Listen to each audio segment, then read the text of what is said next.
ఇక్కడ కనిపిస్తున్నటువంటిది మారేడు చెట్టు, అంటే బిల్వం. శివుడి పైన పెట్టేది బిల్వం.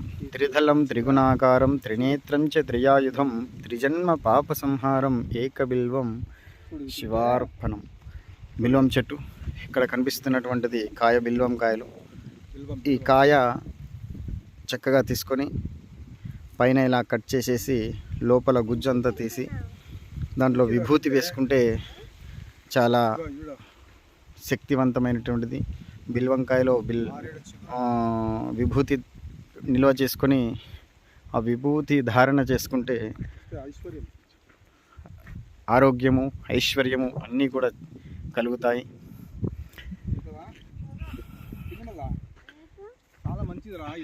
నమస్తే అండి.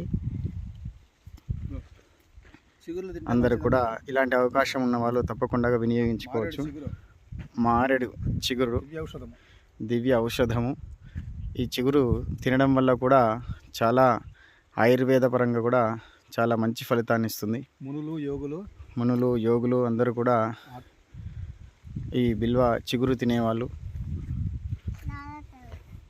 బిల్వపత్రి చాలా పవిత్రమైనటువంటిది. ఇలాంటి అవకాశం ఉన్న వాళ్ళు తప్పక అందరూ వినియోగించుకోండి. నమస్తే.